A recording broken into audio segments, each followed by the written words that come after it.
Hey friends, stay honey. The world is on fire, but so are we. We're gonna be okay. We're literally triangulated between three different fires, two more prominent than the other because the other one's far enough away where we're not as affected, but we still get some of the smoke and everything. I'm in my car. Bella is at home because it's too gnarly out here, but if I didn't get a moment outside, I would have lost my shit more than I already am.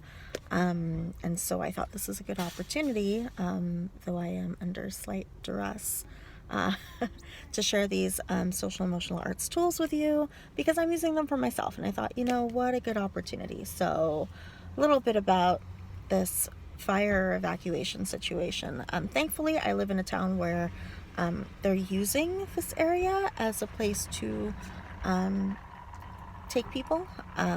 So people who had to evacuate from Lincoln City, where I actually worked last summer, people from, I think even Waldport, are coming into Newport on the coast here in Oregon. It's very cold. It's technically still summer. It's gloomy. It's freezing. I don't understand what's going on. But thankfully, if we're still being used as a site for evacuation, that means that we're relatively safe. So that's good. We did pack a bag just in case. Yesterday was quite the journey trying to get Bella's medication 50 miles away because the pharmacy here doesn't do her medications, and they weren't important. I wouldn't have gone. I mean, I wouldn't have gone for myself, shit, like, but anything for Bella, anything for my dog. She is my heart. So anyway, here are a few tips that you can use during these stressful times. Little side story. I'm sleep deprived because I have assholes and dickheads for neighbors who really need to move, and I'm happy that there's I believe it's a nationwide mandate where there's a hold on evictions. I'm happy about that people aren't being evicted out of their homes, but I wish they would make an exception for the assholes next door and evict them anyways, because, and that's real talk, because my landlord said, we've had multiple complaints about them. They're still not adjusting their behavior. You've been sleep deprived for almost a damn year. Like, I'm a slow boil, let me tell you. It takes me a long fucking time to get pissed. You gotta push me really long and hard to get a reaction out of me. But I haven't gotten any sleep.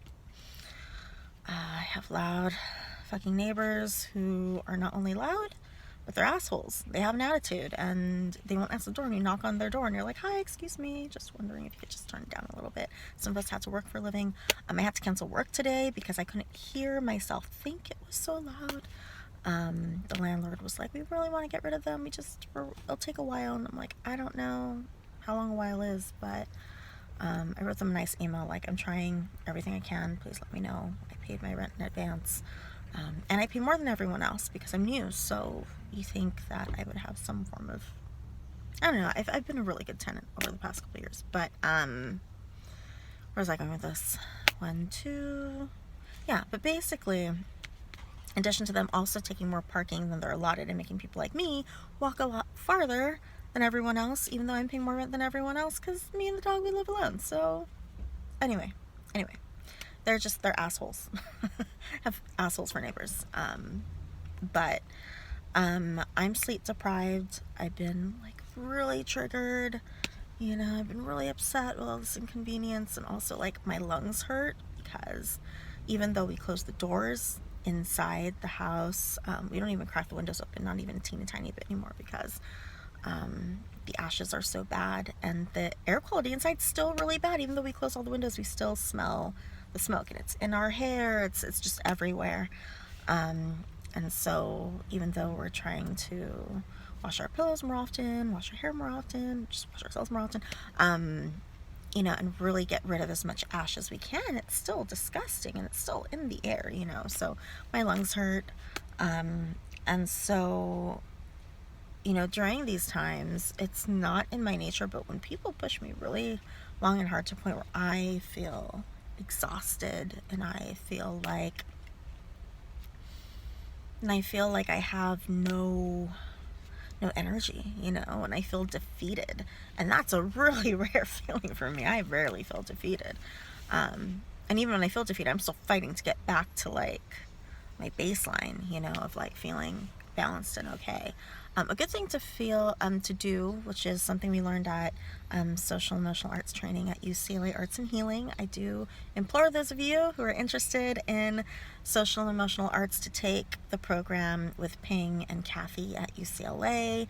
It's amazing, it's wonderful, and you will receive all the different tips and tools you need to not only creatively tap into your parasympathetic system in your body and find more balance and peace, and straddle that line between art and therapy, because it's not therapy, it's not art either. It's like that in-between middle road. It's so yummy. I do implore you guys to take that program, because like I said, not only will it help you, but you'll learn how to facilitate a lot of these things. My particular flavor of social emotional arts is different. It's informed by comparative sacred world dance and also world dance. Everything I do is very somatic, but there are tools that I do keep from that program, and one of them is a power pose. And no, I'm not talking about yoga. Even cross-culturally, even blind people cross-culturally, when they're really, really excited, they'll do something called the victory pose. Victory. And so what you do is, I'm holding the phone here, so it won't really, wait, maybe I could do this. Can I do this for you? Okay, yeah, I can. Let's hope this doesn't move. So basically, you stretch your arms out like, although I can't because I'm in the car, but put your arms straight up, in like this V position, like you just want to fucking raise, and you can keep your arms like stretched out all the way, and you're gonna lock your elbows and just like stretch up as high as you can on both sides, so your arms should be not akimbo but like straight up in a V. And if you hold that position, I wish I could find the study. I'm in my car right now, I'm under duress, there are fires surrounding me, but I will find it for you, I'm determined. There's a study, wish I knew the name of the study, I wish I knew where it was. I don't know, it was years ago when we were talking about this study, but I can find it. Google Scholar is amazing. There's a study where they held that position for just 2 minutes. They mouse walked everybody, and everyone's testosterone popped up.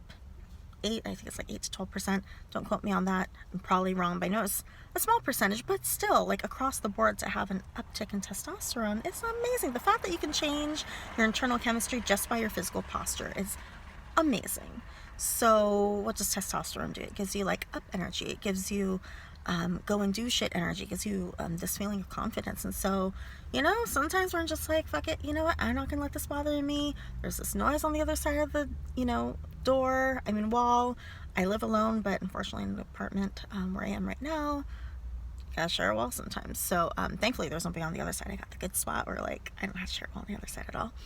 But still, because we're in this apartment situation while I live here in Oregon before I move again,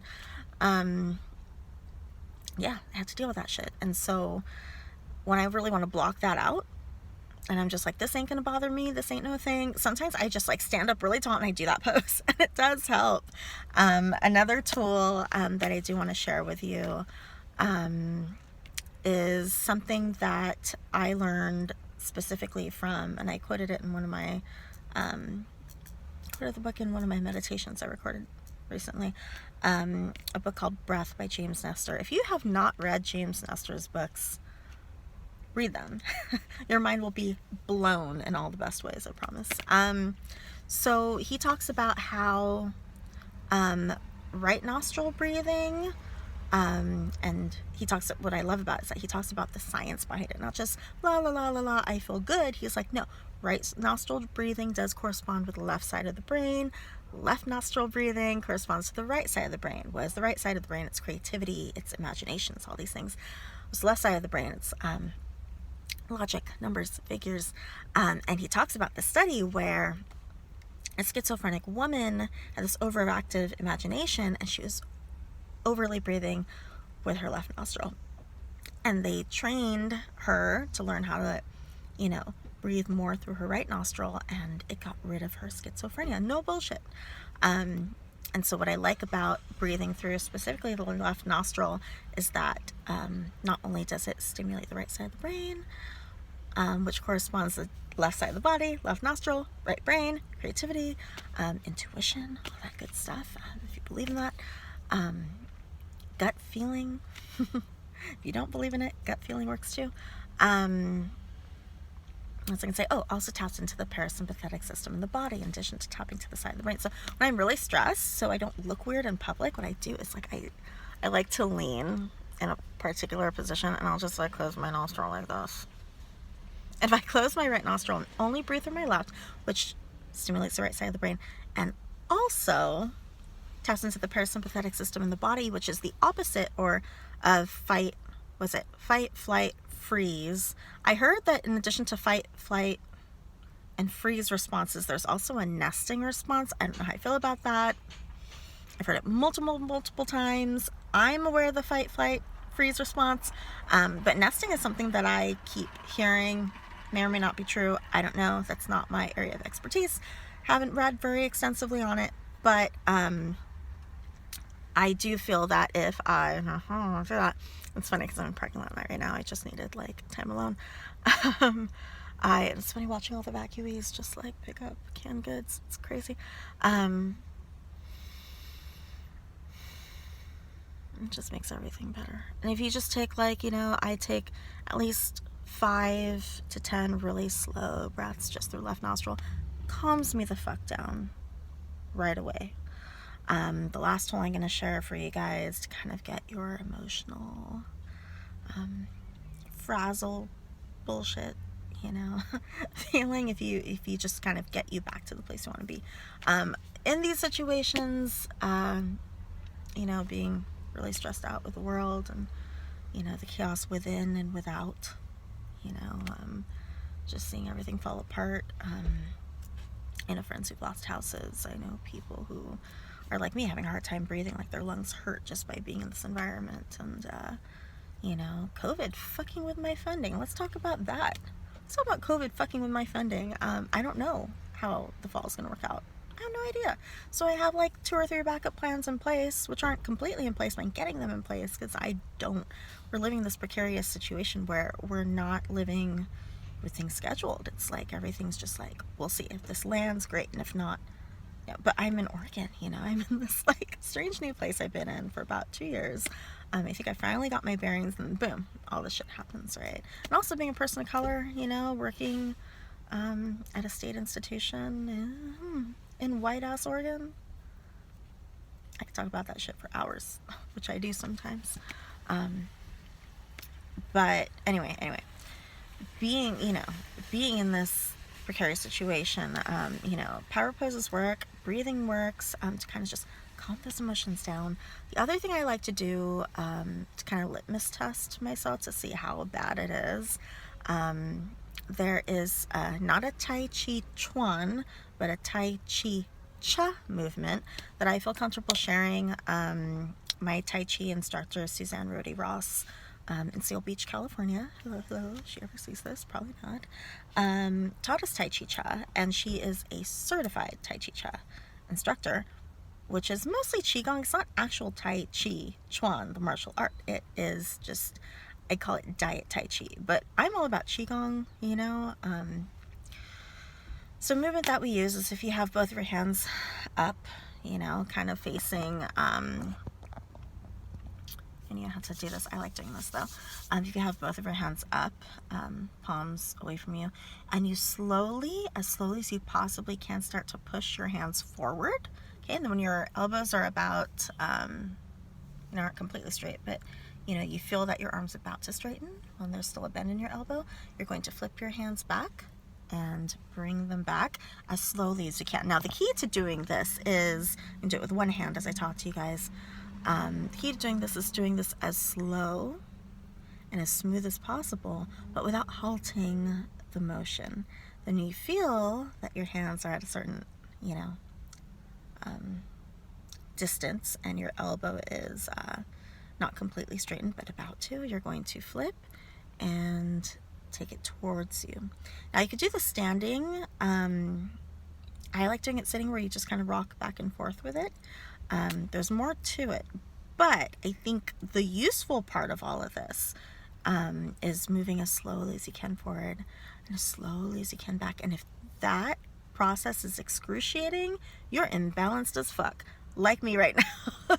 But, you know, if you do it long enough, you just pay attention to your breathing, pay attention to the smoothness, pay attention to the steadiness of the speed of the motion, pay attention to the softness in your hands. Keep your hands as soft as possible without spreading your hands out, but just keep your hands as soft as possible, feeling like there's no weight, and then you feel softer and softer and softer. You go slower and slower and slower, but without halting the motion. There should be nothing staccato about it. It should feel very legato. It should feel very smooth. That brings you to a place when you do start to do that again, it isn't excruciating. You feel like, just for this moment, just right here, right now, I have a breath.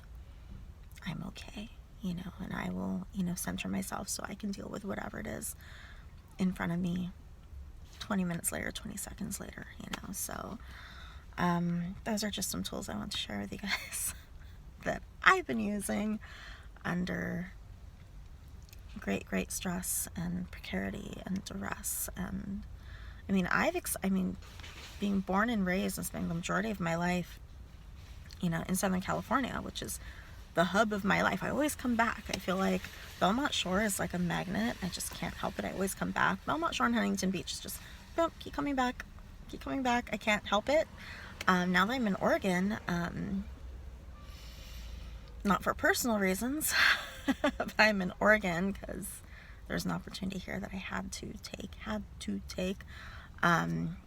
And now being in Oregon longer than I would like because of this COVID situation. I'm supposed to be out of here by now and back to a warm beach. I don't care if it's in Hawaii or even I can't believe I'm saying this. As much shit as I give South Florida, I wouldn't mind being in South Florida right now. I'd choose Miami over this bullshit any day. And at least there are more brown people there. Nothing wrong with white people. I'm just saying I like seeing other people who aren't white, and I like feeling like, and the majority of my friends here are white. All my friends here are white because that's all there is here, but I feel like a snow leopard. I hate feeling like a curiosity. Where I'm from, seeing someone like me, it's like no big deal. But culturally it's so different here, you know. But anyway, I'd love to be somewhere else, but here I am stuck here. And so yeah, that's it is what it is. And, you know, things happening with my funding, all these things, you know, and I know, like in my heart of hearts, I'm not just saying this like airy fairy la la la, me think positive. I truly do feel all this is going to benefit me in the end. I know everything's going to be great and okay. I know that, like, because I claim the good, and the good always happens. But it's still hard sometimes, you know. And so these are just, you know, a few tools that I use under great duress for different types of emotions and feelings that occur, you know. And especially that last movement that we use, that's what I use when I feel like I need to feel stillness. There's this antenna type of position. I don't think it's helpful right now because I think it takes, for me, things that take way too much focus, not focus, but brain power to do don't work when you're under duress. You know, doing a 20-minute journey isn't going to work right away when you're still spinning and coked up on caffeine, right? So are these gateway drugs, gateway movements, gateway tools to like greater, more involved in depth methods, but these are just accessible things I thought I'd share with you guys. My face is like super puffy. I've been on the steroid that I'm so mad because I'm gonna share this with you. I'm gonna tell you how much I weighed when I left California. I was in one of the best shapes of my life. I was like active and eating healthy, and I was like, yeah, I moved to Oregon, everything's great. And we drove all the way up here, and when we drove up here, it was 126 pounds. Nowhere near that anymore. and I was used to being outside because it felt good. Now that it's cold all the time, it's been 2 years in the cold, 2 years doing work. For the first time in my life, I'm not dancing every day. I'm not dancing full time. I'm not out running the dog every morning as far as I used to. Now I'm back into it, but now with these fucking fires, no one can breathe. We're trying to do like 10K every day, but now we're at like, we're at 5K. It is what it is. But I've never been this heavy in my entire life. I am 15 pounds heavier than the heaviest I've ever been prior to coming to Oregon. I don't even think it's an age thing. My metabolism's the same. I think it's just, my lifestyle's drastically changed, and I can't wait to get out of here. But yeah, I lost a lot of weight. I dropped like 15 pounds over the past, I don't know, 5-6 months. And then I took prednisone, which saved my life. Okay, I had pneumonia, which is another thing. I have tools for that too that actually do help not get rid of pneumonia, but definitely alleviate a lot of the side effects of prednisone, but also alleviate some of the symptoms. Why use dynamite when you could use a broom? But did use dynamite to take all the drugs because, you know, people gotta get back to work. But there's nothing wrong with using supplemental preventive stuff on top of Western medicine. I think Western Eastern medicine can work, or alternative medicine can work in tandem and in harmony together. You know, I think the only barrier to doing that is really ourselves and the way that we perceive our own processes. Anyway, point is, yeah, I went on prednisone. I was down with pneumonia for like, sorry, this is like personal story time. If you just wanted the tools, just go. Just turn off this video. But I was on prednisone, and like, oh, my weight came back. I'm so fat now. And there's nothing wrong with being, you know, bigger. There's nothing wrong with gaining weight. But I am out of weight, and there are people who are quote unquote, medically obese or overweight who like run marathons. But my issue with my weight is not even, I mean, for vanity's sake. I think all women, we enjoy being the weight that we we like physically being. But I, at this weight, I can't, you know, I can't do my dance drills. I can't condition like I used to. I can't even like walk up to the office on campus. I can't, you know, without huffing and puffing. And so I'm like, this isn't okay. I'm not used to the cold. I'm not used to freezing. I'm not used to not having access to all the foods and supplements that are available everywhere. It's like standing on the beach. Like in LA, you have access to everything, and here you have access to nothing. I don't know if this is technically a food desert, but yeah, I'm making it work. Look, my hands are so big. Anyway, I hope these tools help. I hope they work. And if they don't, check them. With anything, I recorded a intro to my grounding meditation. I should just call it Intro to Social Martial Arts Tools instead. It's my little, not my disclaimer, but just, you know, this is how it's intended to work. Take what works, fuck the rest. If something doesn't work, don't use it. If it feels good, great. If it doesn't, fine. If you feel that a certain tool works, if you just tweak it a little to fit your specific needs, go for it. There's no wrong way to do this. These are not detrimental drugs or side effects that will fuck you up. No, these are very accessible techniques for movement and breathing, primarily movement. You know, most of my little sample videos lately have been about breathing. You know, these are just tools to help you. It's kind of like a tincture. I remember I was afraid of taking a tincture when I had pneumonia. I was like, can I mix this and this? Is it okay? Because I know, for example, like grapefruit seed extract or like grapefruit, you can't take with certain things. But the my friend Katie, hello Katie, if you guys ever need tinctures, herby bags, she's the best. She told me, she's like, tinctures just like vegetables. She's like, mix all the veggies, who cares? They're just veggies. She's like, mix all the tinctures you want.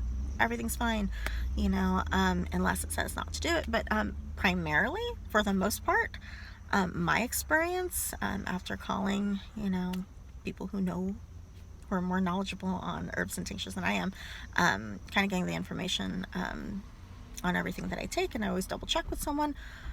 For the most part, I haven't had any problems mixing any of them. So I kind of see movement and breath the same way. I mean, of course, if you hold your breath too long, you run out of oxygen, you gone die. But none of these movements advocate that, you know. Hyperventilating, a bad thing. Do any of these methods induce or promote that? No. But if you feel that way for whatever reason, don't do it. It's common sense. Common sense is not so common, but that's that. I'm gonna get going. I hope some of these things helped, and if they didn't, I done tried. It's my little, this isn't my S.E.A. Okay, maybe it's my S.E.A. I'm not Hindu, but I do like the idea of S.E.A. I think deep down in my soul, I know that I know I'm still very Marxist. My ideas are evolving. Each according to his ability, each according to his need. But I feel like if you can, and you have the ability, why not, you know? I think the older I get, I can't believe I'm gonna say this, socially, I am as I'm progressive as fuck. You can't get as liberal as I am when it comes to social shit. If a man wants to marry a tree and give all his fucking money to a tree, go for it. I'm like, I have no problem with that. Do what you will. Harm none, but do what you will. So I'm all about that. But I feel like, if people do not have any mental, emotional, physical disabilities that are barring them from doing good for themselves or the world, they should be required to do that. To I mean, I don't think it's not that okay. So it's not that I don't believe in. Okay, so I do believe in handouts. For example, this evacuation situation, shitty. I think everyone, the local government, everyone should step in and help each other, right? For example, natural disasters, yeah, help people. That's it, just help people. I believe in helping people. But I think if someone is like able-bodied, mentally healthy, emotionally healthy, and just doesn't want to work, I have a problem with that. I think welfare is an awesome thing for people who've lost their jobs and, are really struggling to get by, but I don't think people should like eternally be on it if they have, they have the means to work, and I think there's something about, feeling good about your work and earning your money. I think there's something very empowering about that, but that's just me, to each his own. I don't judge anyone who feels any different, but yeah, that's all I gotta say about that. And go for real. I love you. I hope you're good. Be healthy. Be safe. These don't help. It's okay. These do. Great. If they don't, fine. I'm a tiny little speck in the universe. I'm so small. And Dr. Shao at Oregon State, I've had many conversations with him. He's an amazing anthropologist. Fucking love him. And I was asking him, like, how do you do so much work in the rainforest and not get depressed every day? Like, I just think about it makes me want to cry. But how do you do so much work, and how do you emotionally deal with like knowing it's being destroyed? How do you deal with that? And he was like, I'm nothing. And I'm like, that's true. Like, and he comes from a very Buddhist background. Why are we so arrogant that we think that we individually have to have the ability to fucking save the world? If everyone does their part, all is well. It's not everyone doing a lot. I think it's everyone just doing what they can, where they can, with what they've got. If everyone just pitches in a little, we'd be fine. But the problem is a lot of people don't do their part, and that people like me, not that we get exhausted, but we do as much as we can because we realize the urgency. Look at, we're breathing and hacking the shit. This is global warming, okay? Like, no one can argue with me with that. Look outside. This is some bullshit. Okay, climate change is real. Science is real. Anyway, I'm not wearing a mask because I'm inside my car, but my mask is gonna go on and go buy some food. I'm gonna cook it, and I want to take a nap and get some work done. But know that if it works, great. If it doesn't, that's fine too. Can't take it personally. This is just my own little offering. S.E.A, call it what you will. Hope you're well. I'm gonna shut up for real now. I love you.